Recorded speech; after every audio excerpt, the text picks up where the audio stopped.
Olá para você, boa noite para você que está me ouvindo nesta noite. Para quem não me conhece, meu nome é Denis e eu estou aqui para transmitir para você a nossa aula de Escola Bíblica Dominical no livro do Apocalipse, que nós temos feito todos os sábados, juntamente com o nosso grupo de jovens da Igreja Presbiteriana de Osasco. Nós estávamos até então, antes da quarentena, antes da pandemia do coronavírus, estávamos nos reunindo todos os domingos na Escola Bíblica Dominical e com o intuito de estudar o livro de Apocalipse. Contudo, como nós estamos impedidos de poder nos reunir nesta ocasião, nesse momento, entendemos que a tecnologia tem nos aproximar, pode nos aproximar e é um recurso que podemos usar para então podermos transmitir as aulas, os estudos que nós estávamos fazendo dominicalmente ali. Hoje eu não tenho comigo nenhuma participação de nenhum deles, acredito por ocasião do feriado, mas ainda assim nós estamos aqui transmitindo os nossos estudos sempre quando possível e todos os sábados, na verdade, né, que é o nosso desejo. Então, eu quero que você acompanhe comigo. Eu vou compartilhar com vocês aqui a tela dos slides da nossa aula e você pode então é, assistir toda esta aula e depois, se você tiver uma dúvida, você pode deixar ali nos comentários do YouTube, que a gente vai interagir com vocês, tá? E para aqueles que são da nossa turma aí de jovens, da nossa classe, a gente pode entrar em contato ali também pelos meios, né, outros meios de comunicação, como o WhatsApp, por exemplo, ok? Então, vamos começar. Só vou transmitir para vocês aqui a tela, certo? Então, para vocês acompanharem junto com a gente aqui. Tudo bonitinho. Desta vez, né, para a gente tentar sempre melhorar. Como nós falamos, estamos estudando o livro do Apocalipse e o título deste estudo que nós pensamos, que eu pensei ali em toda a bibliografia que temos estudado, é o Rei Vitorioso. Porque muitas pessoas tendem, muitas vezes, a ter um pouco de medo de estudar Apocalipse, ou porque é um livro muito complexo, cheio de figuras, cheio de símbolos. Contudo, ele vai trabalhar ali a ideia de Cristo que venceu, que tem o controle de todas as coisas, sobre toda a terra, sobre todos os acontecimentos da história, e que voltará para, então, cumprir todo o seu plano e todo o seu propósito. O texto que nós vamos continuar meditando hoje é o texto de Apocalipse capítulo 6, certo? Dos versículos 9 a 11. Que diz assim: Quando o cordeiro quebrou o quinto selo, vi debaixo do altar as almas daqueles que tinham sido mortos por causa da palavra de Deus e por causa do testemunho que deram. Clamaram com voz forte, dizendo: Até quando, ó soberano Senhor, santo e verdadeiro, não julgas nem vingas o nosso sangue dos que habitam sobre a terra? Então cada um deles foi dada uma veste branca e lhes foi pedido que repousasse ainda por pouco tempo, até que também se completasse o número dos seus conservos e seus irmãos que iam ser mortos como eles tinham sido. Nesse instante, quero convidar você a orar comigo nesse momento, antes de nós darmos continuidade à nossa aula. Senhor Deus e Pai, nós pedimos a Tua santa bênção sobre este momento, sobre a minha vida, sobre a vida daqueles que ouvirão este vídeo, assistirão esse vídeo depois. E, Senhor Deus, ilumine o nosso entendimento para que possamos, ó Pai, ser edificados por meio da Tua palavra. Entender, ó Deus, o contexto que nós estamos vivendo, entender aquilo que dizem as Tuas Escrituras, para que possamos discernir, ó Pai, sermos sábios e discernir aquilo que o Senhor está falando conosco. Que este estudo seja de grande encorajamento, ó Pai, especialmente aquelas pessoas que estão sofrendo nesse momento, que têm perdido, Senhor Deus, parentes, familiares, que têm se visto privadas, Senhor Deus, diante de tantas circunstâncias. Esta é a nossa oração, esta é a minha oração que nós fazemos em nome de Jesus. Então, nós estávamos tratando até aqui sobre a abertura dos 7 selos do livro, né, que foi dado ao Cordeiro pelo próprio Deus. É interessante, né, ressaltarmos que os capítulos que nos dão um entendimento central a respeito daquilo que está acontecendo, né, daquilo que, né, desses textos que nós estamos estudando, são os capítulos 4 e 5 do livro de Apocalipse, que tratam especificamente da visão de João do trono de Deus, no lugar onde Deus se assenta, lugar onde Deus está. Ele teve uma visão ali bem maravilhosa, espetacular, e ele descreve esta visão nos capítulos 4 e 5, de como que é esse trono onde Deus está assentado, uma visão que é paralela ali àquilo que os profetas do Antigo Testamento já viram, e então ele vê algo inédito acontecendo.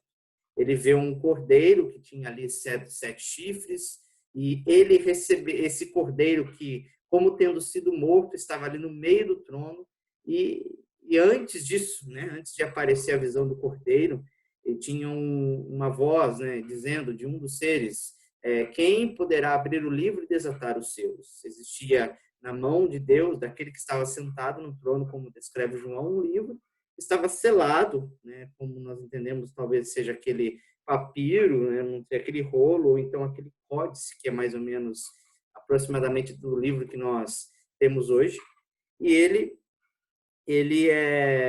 foi estava lá na mão de Deus, e um anjo perguntou: quem que vai poder dar, né? Quem que é digno de poder abrir esse livro e fazer com que todas as coisas que estão ali nele sejam cumpridas verdadeiramente? Então, João tem um momento ali de tristeza, porque ele viu que ninguém nos céus e ninguém na terra seria digno de abrir aquele livro.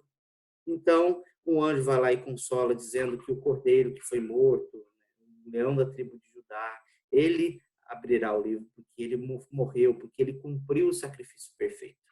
É um cenário que nós descrevemos ali da glorificação de Jesus Cristo, da autoridade que Cristo recebeu nos céus e na terra para governar tudo que existe.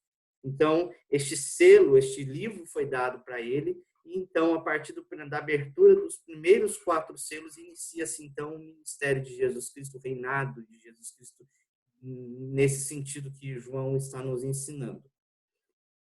Então, esses selos representam, então, os 4 primeiros selos que nós temos ali no capítulo 6, nos versículos 1 a 8, representam os 4 cavalos e cavaleiros do Apocalipse que saíram ali para trazer flagelos sobre toda a humanidade, com o propósito de poder purificar a igreja e o propósito de poder punir os ímpios, aqueles que são perseguidores de Deus, perseguidores da igreja do Senhor. Então, esse livro tem esse grande propósito, esses selos têm esse grande propósito. Nós vimos que esses selos do Apocalipse, eles não são, não partimos da ideia de que são coisas que vão acontecer no futuro, ali na grande tribulação, num período específico, quando já estivermos vivendo mesmo, né, o fim do fim, que nós podemos dizer, mas trata-se de acontecimentos que vêm acontecendo, que vêm, né, ocorrendo paralelamente todo o tempo, desde a ascensão de Jesus Cristo, e que está desde quando o mundo é mundo, né? Quando ali nós vimos as coisas acontecendo, as tragédias, as pestes, as mortes, tudo em decorrência da queda do homem, do pecado do homem. Então, nós temos essa visão dos 7 selos ali sendo abertos, ok? E tratamos, então, na última aula, dos 4 primeiros selos que se tratam desses cavaleiros, que são especificamente flagelos, que um é um engano, né, vendo aí por meio do cavalo branco, que nós entendemos que são esses cavaleiros, o cavalo podem ser seres angelicais ali representados, são servos do mal, vamos dizer assim, servos do mal, vamos dizer assim, sobre a orientação, o propósito de Deus para cumprir propósitos divinos. Eles são lançados ali, né, ordenados que vão por toda a terra e façam vir esses flagelos sobre as pessoas. Então, o primeiro branco representa ali o engano do falso ensino, os falsos ensinamentos dos falsos profetas que têm enganado o povo de Deus, porque se parece muito ali com a descrição de Jesus Cristo no capítulo 14, que vem sobre um cavalo branco. O outro cavalo, que é o cavalo vermelho, é o cavalo que representa as guerras, especialmente as perseguições que vinham acontecendo ali sobre os cristãos do primeiro século, no final do primeiro século, ali com como aconteceu com Nero, como aconteceu com Domiciano, os imperadores romanos que perseguiram os cristãos, né, drasticamente, e os cristãos que têm sido perseguidos até os dias de hoje, que são muitos. Nós podemos não ter muito conhecimento disso, contudo eles são perseguidos. Então, depois temos o cavalo preto, que trata-se ali da fome, da escassez econômica que vem sobre toda a terra, a fome que muitas vezes tem matado milhões de pessoas, e muitos cristãos mesmo têm sido vítimas da fome em países mais pobres, como acontecia, por exemplo, no Sudão, em tantos outros lugares. A Síria, devido às guerras que estavam acontecendo lá. E, por fim, o cavalo amarelo, que representa ali a morte mesmo, né? Seguido pelo inferno, seguido significa doença, como pestes, como pandemias, como nós estamos vivendo aí. Então, são flagelos enviados ali diretamente do trono de Deus, que marcam, então, um propósito específico, que é a da purificação da igreja e também da punição, da justiça de Deus sendo feita sobre os incrédulos, né? Aqueles que rejeitam o Cordeiro de Deus, que rejeitaram o Senhor. Aqui, a partir então do versículo 9, 10 e 11, nós vamos tratar apenas hoje do quinto selo, né? Ele continua descrevendo todos os selos nesse capítulo, e depois nós vamos ver aí a continuidade do sexto e sétimo selo nas próximas aulas. Tá? O que seria então esse quinto selo? Por que a gente separa? Né? Por que a gente falou primeiramente dos 4 selos e depois do quinto em especial? Porque são assuntos um pouco distintos. Os 4 primeiros selos eles vão tratar de flagelos. O quinto selo não. O quinto selo vai tratar de uma realidade, né, da vida do povo de Deus, especificamente da igreja, como nós vamos ver aqui. Então, o primeiro versículo diz aqui que quando o cordeiro quebrou o quinto selo, vi debaixo do altar as almas daqueles que tinham sido mortos por causa da palavra de Deus e por causa do testemunho que deram. Então, aqui, logo pela descrição do texto, nós vamos entender que esse quinto selo não se trata de nenhum flagelo, não se trata de nenhuma morte, não se trata de nenhum acontecimento catastrófico que seria mandado ali diretamente por Jesus Cristo diante do trono de Deus. Mas se trata de uma realidade das pessoas, das almas das pessoas que tinham sido mortas por causa da palavra de Deus. Muitas vezes nós ficamos nos pensando, nos perguntando onde estão aqueles que morreram no Senhor, para onde foram as almas, né, principalmente, como nos diz o contexto, que foram perseguidas, mortas, martirizadas, especialmente ali nos dias do Império Romano, aquelas almas que foram martirizadas ali pelos imperadores, que foram devoradas por leões, que foram queimadas, né, foram crucificadas, essas pessoas, de onde elas estão diante de Deus. Então, o apóstolo João ele tem uma visão a respeito do lugar onde essas almas se encontram, do lugar em específico onde esse povo está, que é o quinto selo que foi aberto ali, ou seja, uma realidade, algo que estava diante de Deus, que veio, de certa forma, foi descrita por João para trazer encorajamento, tendo em vista que perseguição estava acontecendo na terra enquanto João escreveu essa carta, enquanto essa carta do Apocalipse circulou ali. Então, o quinto selo não descreve um flagelo sobre o povo como os anteriores. Trata-se de uma recompensa daqueles que foram perseguidos e mortos por causa do Evangelho. Então, quando nós falamos dos 7 selos do Apocalipse, eles não se tratam apenas de acontecimentos ruins, mas se tratam de coisas boas, também de acontecimentos ruins, mas como de coisas boas que estão vindo sobre o povo de Deus, promessas que estão ali guardadas ao povo de Deus, especificamente para aqueles que estão sofrendo, certo? Quem são essas almas debaixo do altar? Alguns estudiosos dizem que são as almas de todos os cristãos. Todos os crentes estão ali representados, que isso é uma figura, que elas estão ali debaixo da proteção de Deus, e depois que elas morrem, elas vão para, diante de Deus, o que é verdade, que os salvos em Cristo estão perante o trono de Deus. E alguns estudiosos vão dizer que se trata de todos os cristãos. Agora, outros especificamente vão entender que este texto vai tratar especificamente daqueles que são martirizados, como que tendo assim um lugar especial diante do trono de Deus para eles por causa do testemunho que eles deram, por causa da fé que eles testemunharam, por causa do sofrimento deles. Então, nós vamos ver vários autores divergindo um pouco desta visão, deste texto, né, de quem são essas almas. Contudo, a mensagem deles ela sempre está convergindo sempre para uma igreja sofredora, sempre para uma igreja que está disposta a algum momento da sua vida a pagar, né, a dar a sua vida por causa do testemunho de Jesus Cristo, por causa da palavra de Deus. Então, o Bale vai tratar, né, o autor que nós temos trabalhado, né, como né, o livro que nós temos trabalhado, que é esse daqui, né, O Brado de Vitória, publicado pela editora Cultura Cristã. Eles têm o autor dele, que é o Gregory Bale, ele tem uma visão mais, parece que dá uma, vamos dizer assim, misturada nas duas. Ele entende que é uma figura que está se tratando ali especialmente da igreja sofredora, da igreja perseguida, mas ele, de alguma forma, entende também que a igreja, em determinado momento da sua vida, ela sempre vai ser retratada aqui por causa não apenas da perseguição física, mas por causa do seu testemunho para com o evangelho. Porque a igreja, de uma forma geral, ela sempre vai sofrer por causa do testemunho, seja numa perseguição de Marte mesmo, ou seja numa perseguição em menor nível, vamos dizer assim, quando uma pessoa é demitida do emprego, quando uma pessoa é abandonada pela família, né, que são coisas, né, a gente fala em menor nível, mas são coisas bem difíceis, né, que a gente mesmo não consegue entender.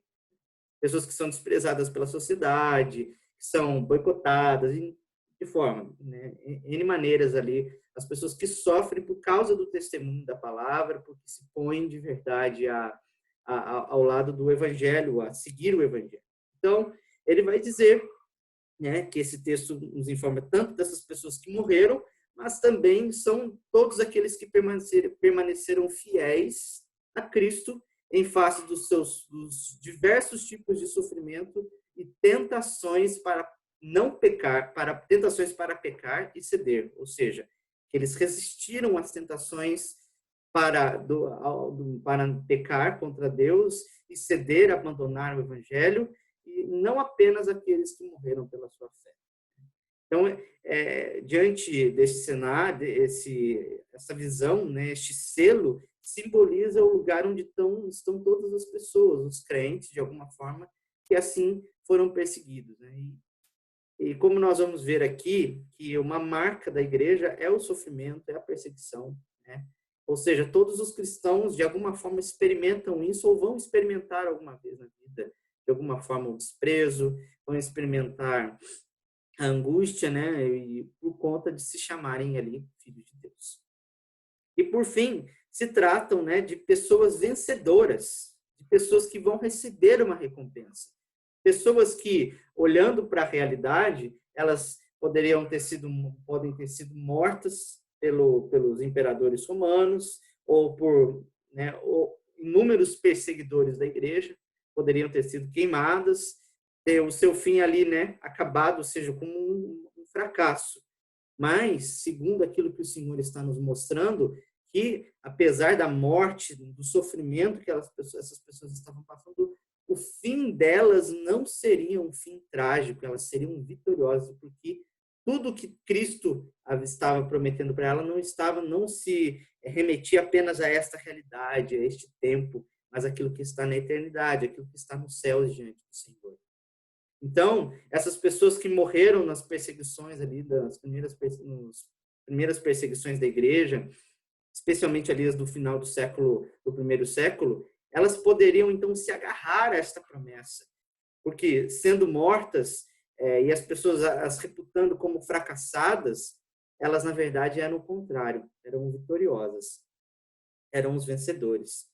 E podemos fazer um paralelo também com aqueles vencedores das 7 igrejas, né? 7 cartas que o apóstolo João escreveu ali da parte de Cristo, né? ordenando as pessoas, né, que permanecessem fiéis diante das perseguições, porque Cristo daria a elas sempre uma recompensa. E essa recompensa viria depois, não talvez naquele momento, mas depois que elas passassem pelo sofrimento, que elas então fossem provadas pelo fogo, né, pelo fogo da tribulação, e então recebessem de Deus a graça que elas precisavam, certo? Então, este primeiro versículo, que é o versículo 9, trata-se da descrição deste quinto selo, que são as almas. Isso aqui é algo mais interessante que João está nos contando aqui neste cenário todo. Não apenas ele viu, né, descreveu ali a visão das almas que estavam debaixo, né, do altar. É interessante falarmos também desse lugar. Que lugar é esse, debaixo do altar? Certo? Que João estava falando.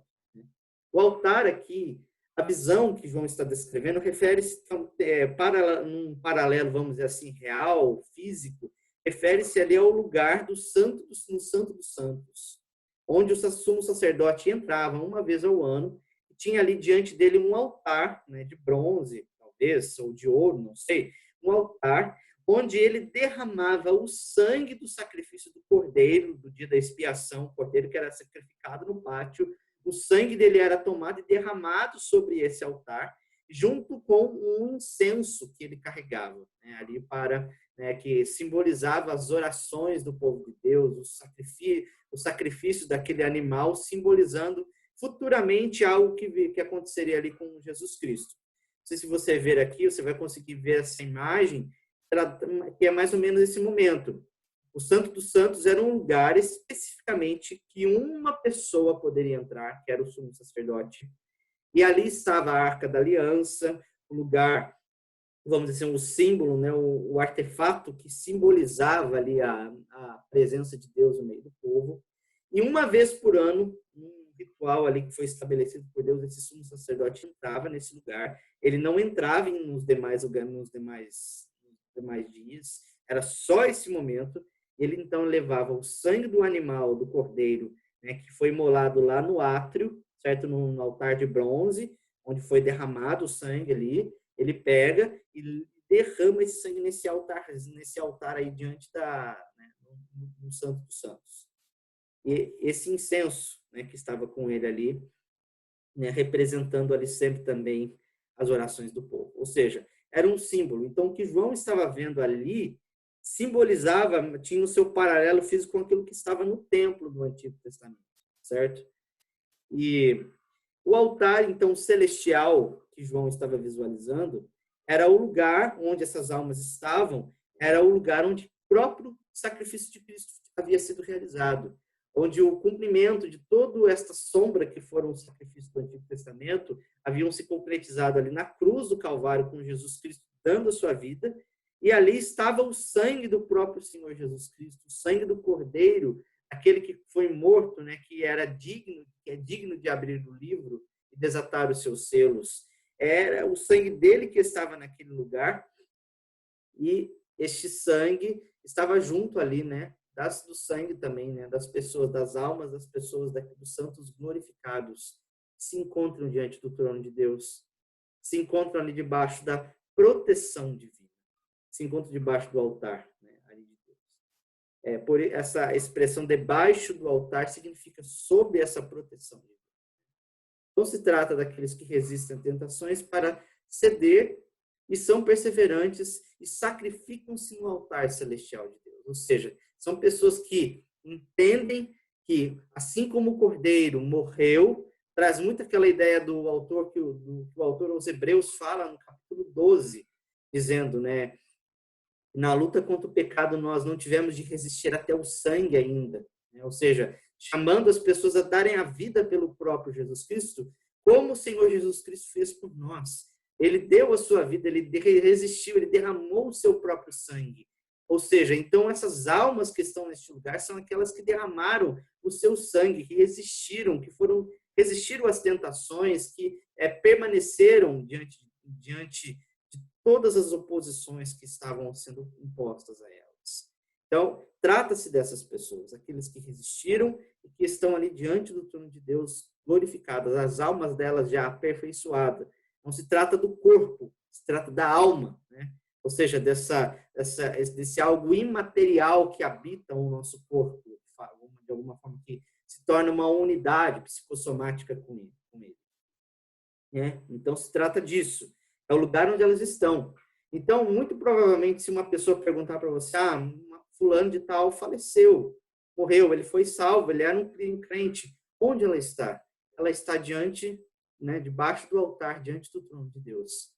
Ela está lá junto, né, porque da igreja sofredora, da igreja que, né, resistiu nas tentações, que perseverou, e está lá diante do trono do Senhor, diante do trono do Senhor, tendo a sua alma, já com a sua alma santificada, aguardando o dia da glorificação do seu corpo.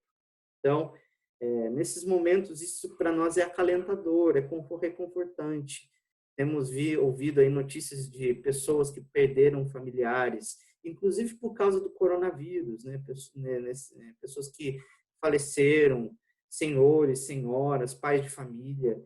E é reconfortante saber que as almas daqueles que são salvos, elas estão em um lugar diante do trono de Deus. Que elas receberam uma recompensa diante de Deus, e nós vamos ver que recompensa é essa, né?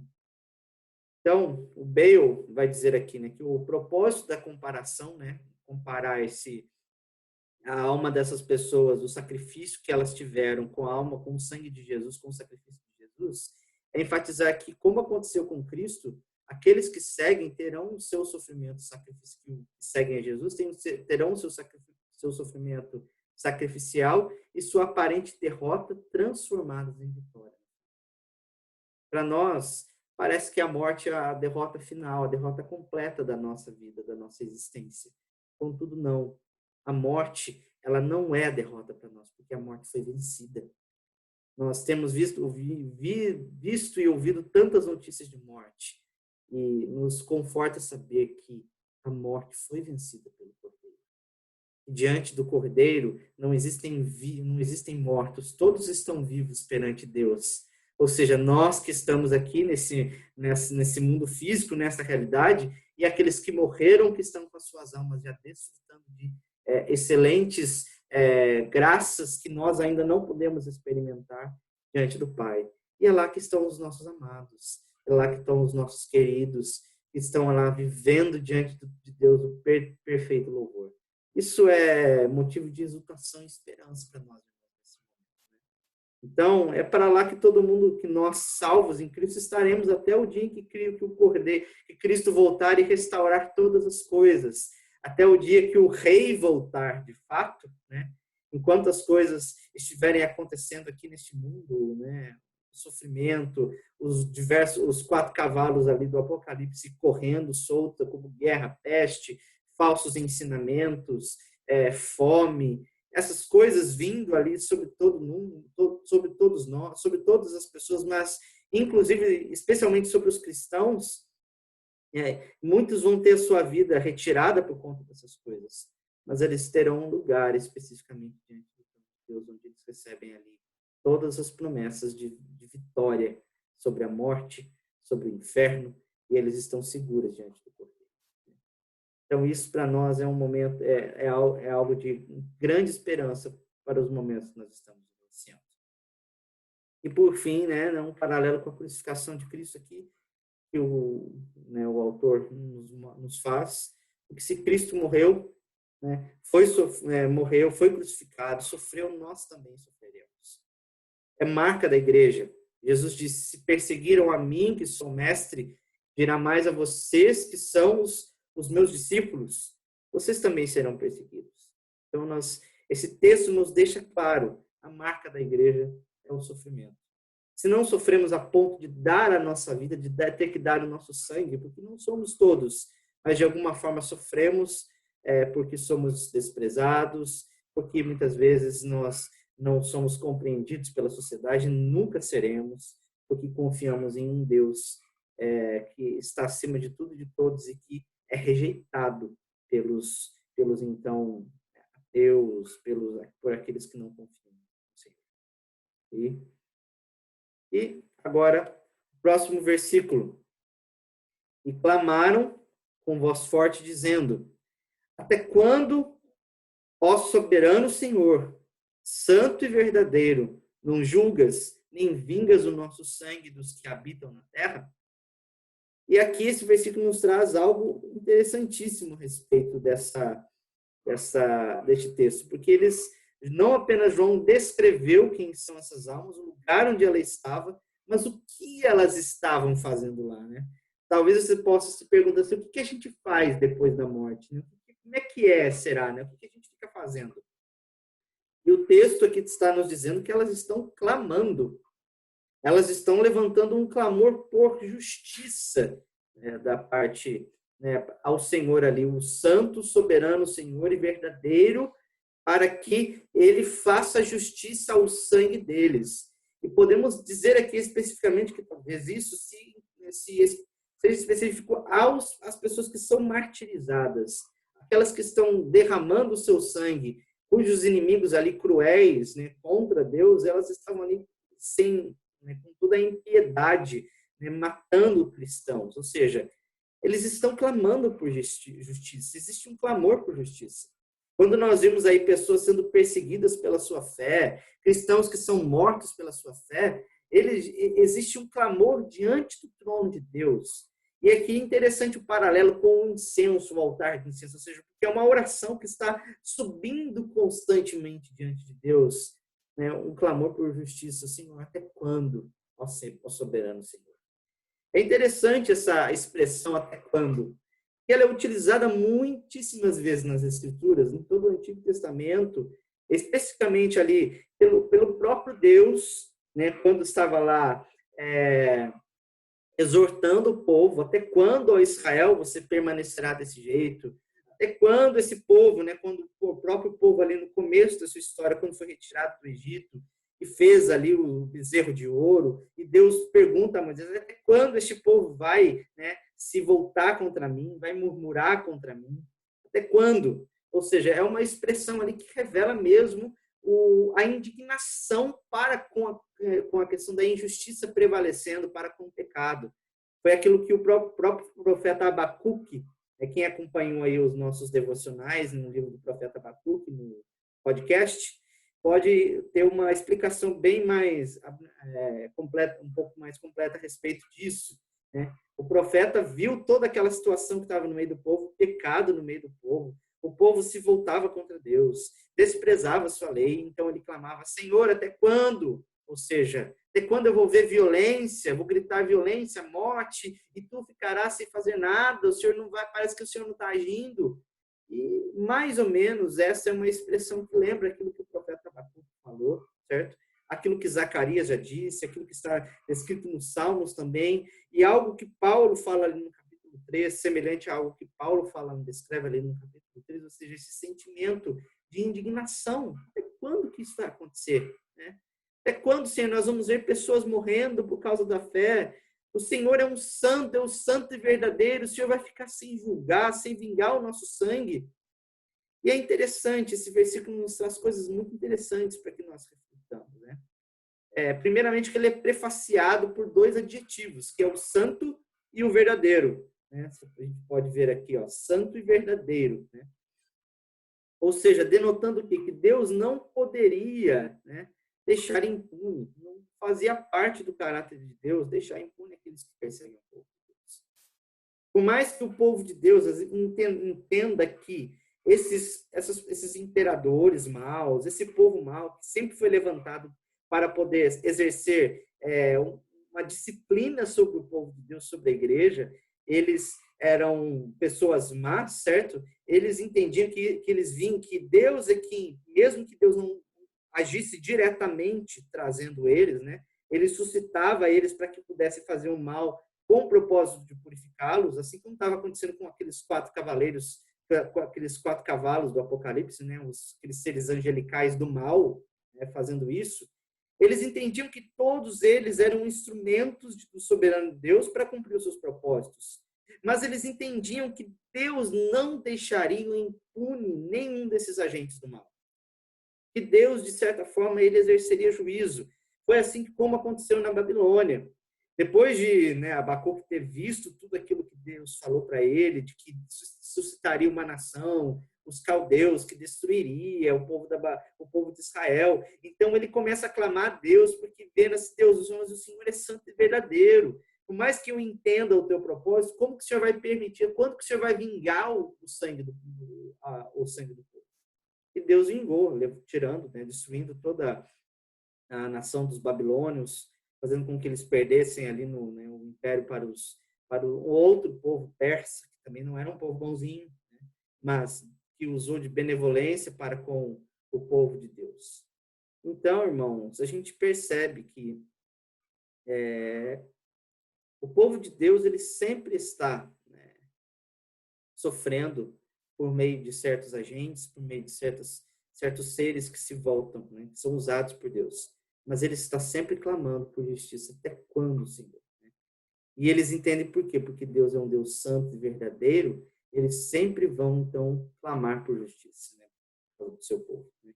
E é uma oração que é atendida posteriormente. Nós vamos ver depois que esta oração que eles estão fazendo vai ser cumprida no capítulo 19. Então, não vou dar spoilers a respeito daquilo que vai acontecer, não. Né? Mas é quase que literalmente ali uma descrição daquilo que o Salmo 79, versículo 10 nos diz. Porque diriam as nações, onde está o Deus deles? Ou seja, né, o salmista se manifestando ali, vendo o sofrimento do povo, né? Seja manifesta entre as nações e diante dos olhos a vingança do sangue dos teus servos que foi derramado. Ou seja, é algo que o salmista já, né, descreveu no Antigo Testamento, que essas almas que estão diante de Deus estão falando, clamando constantemente. Ou seja, Senhor, o Senhor é aquele, o único que pode vingar o nosso sangue. O Senhor é aquele que o único que pode fazer justiça. Nenhum homem na terra pode fazer justiça por aquilo que foi feito, pelos sofrimentos que são causados ao seu povo. E é interessante notarmos aqui isso, porque então Deus, ele é um Deus que vinga o seu povo. Ele nos promete isso. Né? O povo de Deus entende que a vingança, quando diz que a vingança pertence ao Senhor, é nesse sentido, que nós não temos poder para nos vingar dos nossos acusadores, mas apenas Deus.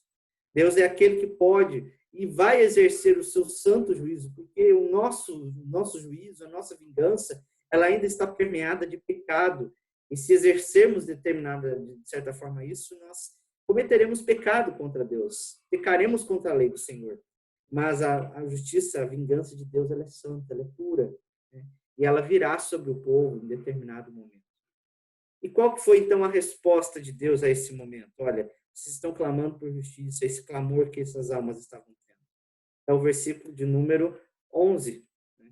Então, a cada um deles foi dada uma veste branca e lhes foi pedido que repousassem, ainda por pouco tempo, até que também se completasse o número dos seus conservos e seus irmãos que iam ser mortos com ele, como eles tinham sido. Ou seja, eles queriam que Deus exercesse a justiça, mas Deus diz assim, espera, paciência, calma.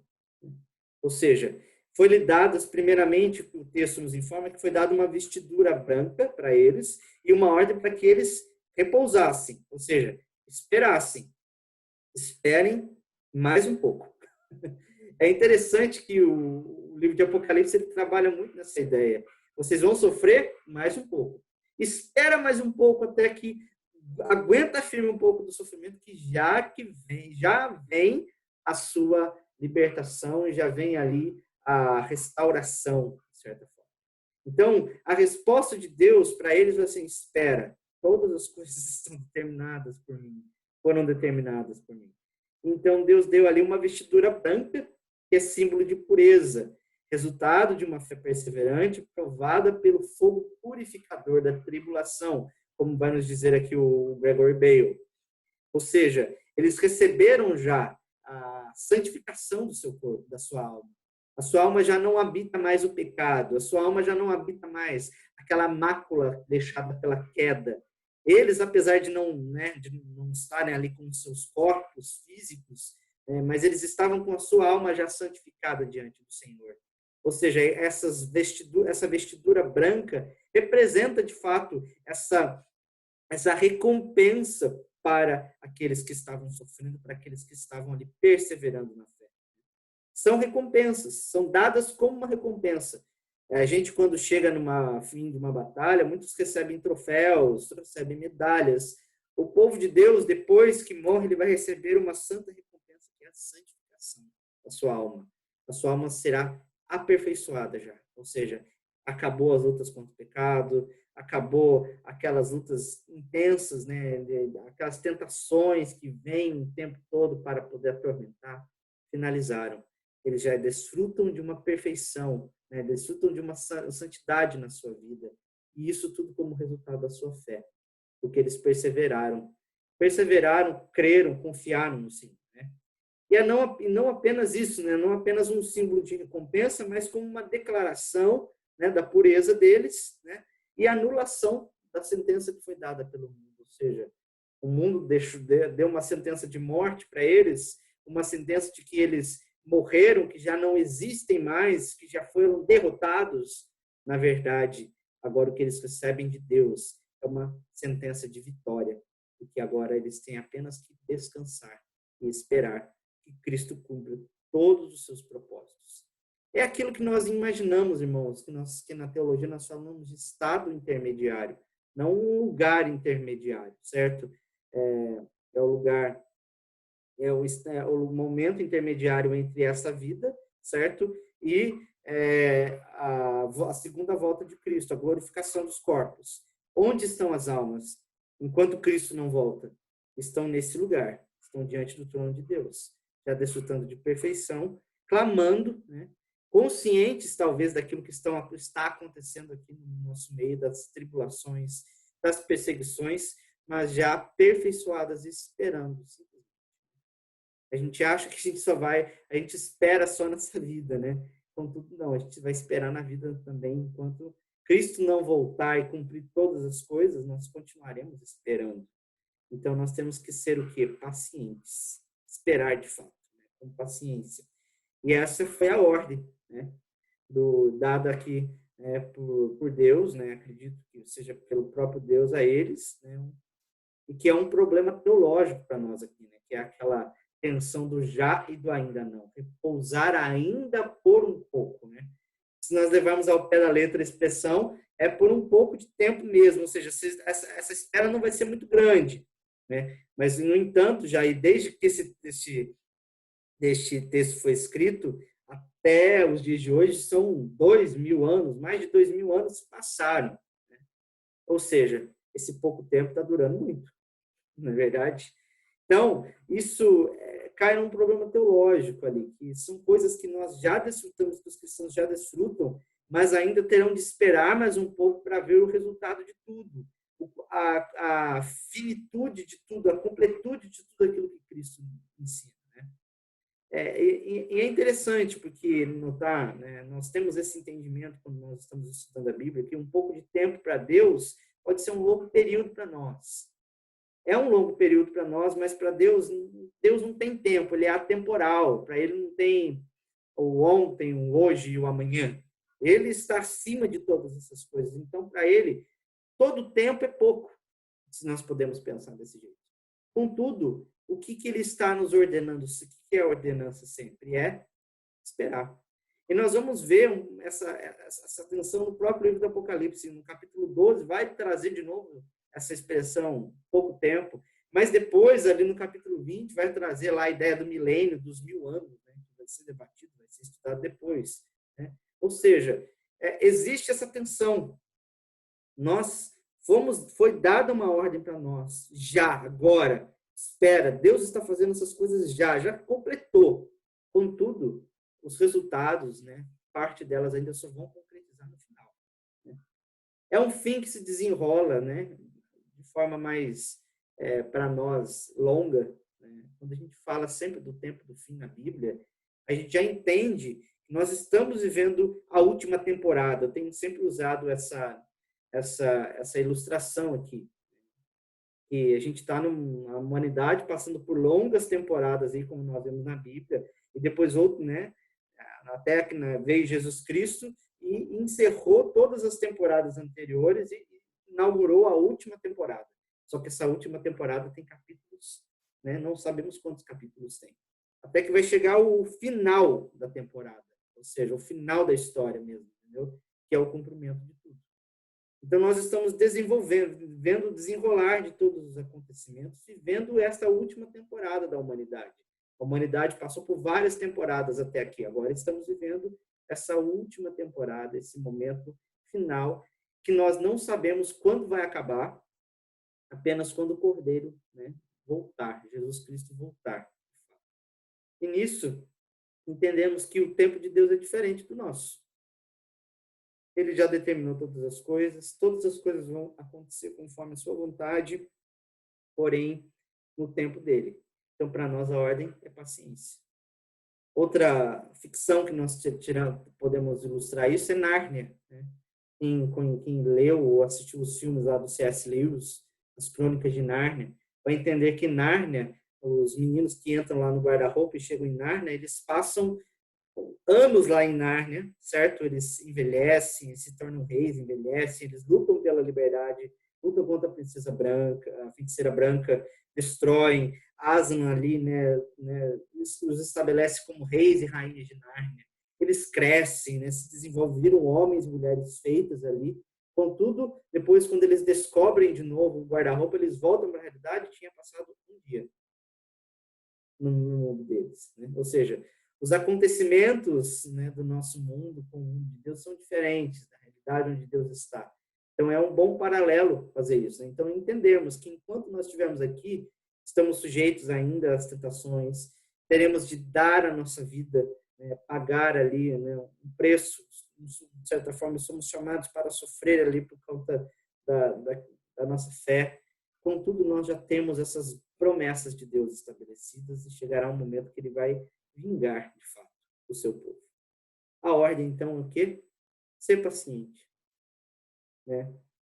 Espere, repouse por mais um pouco de tempo. Deus, ele está cumprindo todos os seus propósitos em nossa vida. Deus, no final, irá punir aqueles que se voltam contra ele, mas será no seu tempo, e o próprio livro do Apocalipse vai descrever isso aqui, como nós vamos ver posteriormente, como vai se dar essa punição, certo? Enfim, irmãos, terminando aqui a nossa aula de hoje, trazemos aqui algumas reflexões, certo? Primeiro, como nós falamos, o sofrimento é uma marca da vida cristã, ou seja, então, despreze toda a teologia da prosperidade, que você diz assim, que diz que sofrimento é sinônimo de pecado, que sofrimento que não, você não nasceu para sofrer, você nasceu... É claro que eu estou dizendo aqui que não é para ninguém amar o sofrimento, desejar o sofrimento, ter prazer no sofrimento, não é isso, não.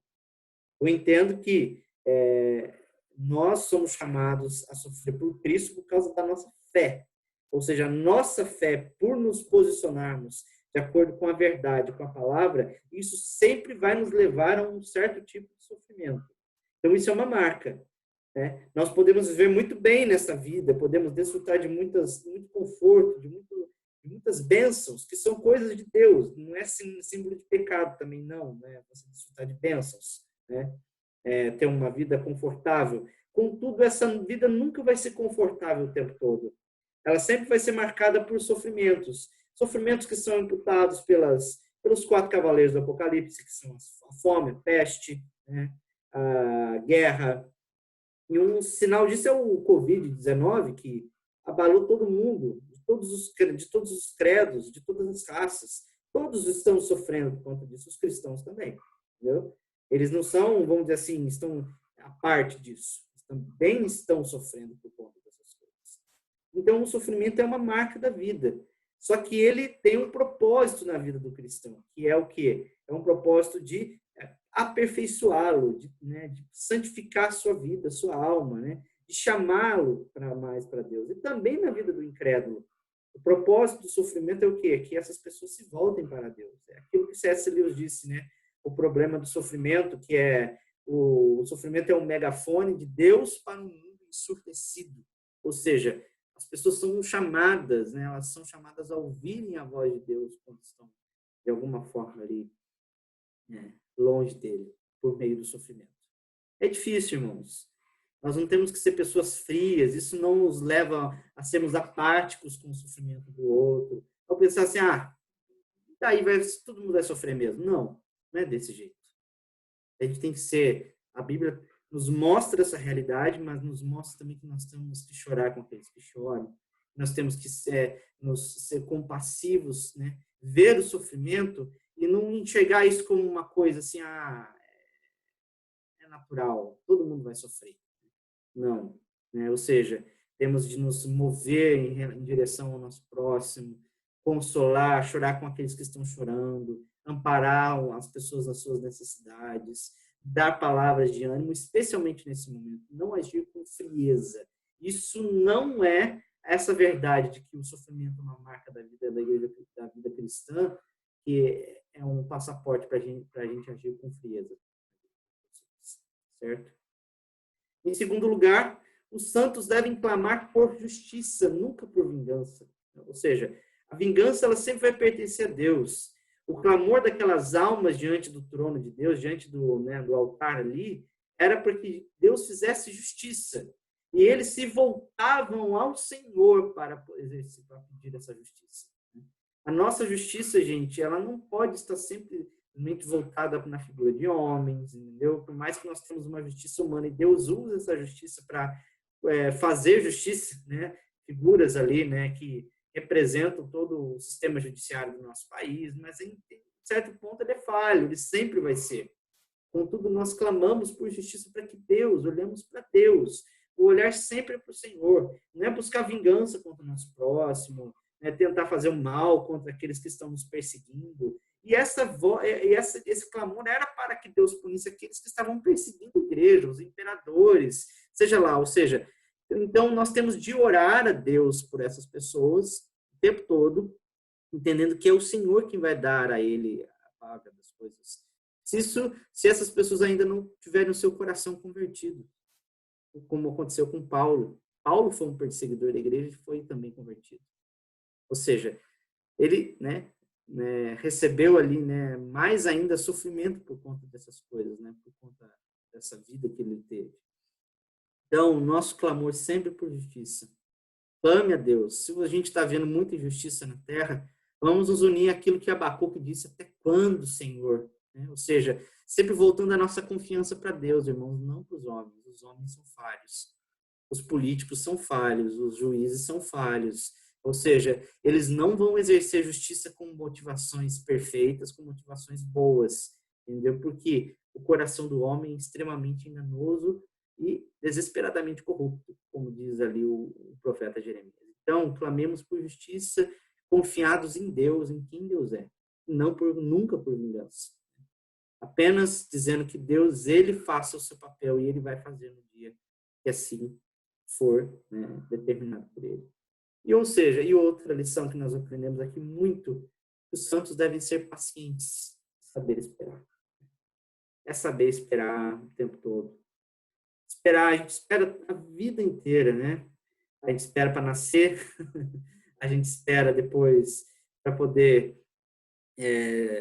desenvolver as coisas naturais da nossa vida, a gente espera para poder depois se formar, a gente espera para poder casar, a gente espera para poder ter filho, a gente espera, estuda esperando ter uma carreira boa, a gente espera, a vida toda a gente vai esperar. Então, a gente tem que ser paciente nessa espera, confiando que Deus ele tem um propósito de tudo. Nesse momento que nós estamos vivendo especificamente, precisamos ser pacientes.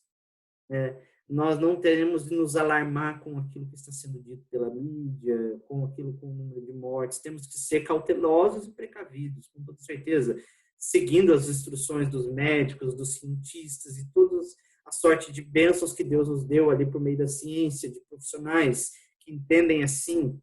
Contudo, a gente tem que saber ser paciente. A gente não vai viver a vida toda debaixo dessa situação de coronavírus. A gente vai sair dessa com a graça de Deus no momento oportuno. Então, paciência. Assim como os santos que estão lá diante do trono de Deus estão pacientemente esperando para o momento que o Senhor vai concluir todas as coisas e exercer justiça e a verdadeira vingança dele sobre os inimigos, sobre o mal, sobre o que está acontecendo, nós também somos chamados a ser pacientes nesse momento, ser pacientes na nossa vida cristã. Então, nós possamos confiar no Rei que é vitorioso o tempo todo. Amém? Então, a gente termina aqui essa aula de hoje e espero que você tenha sido ali abençoado e que seja algo de bênção para você. Compartilhe este vídeo com as pessoas com quem você convive. E se você tem alguma dúvida, que não é um texto fácil, né? Apocalipse não é um texto fácil e existem várias aí versões, visões do texto que podem, né, vamos dizer assim, bater uma com a outra. Deixa sua mensagem aqui no comentário, ou se você me conhece pessoalmente, me procure para que nós possamos, então, debater e, né, tentar fazer isso, né, cumprir, vamos dizer, responder essas dúvidas. Tá? Que Deus, então, abençoe sua vida nesse momento. Tchau.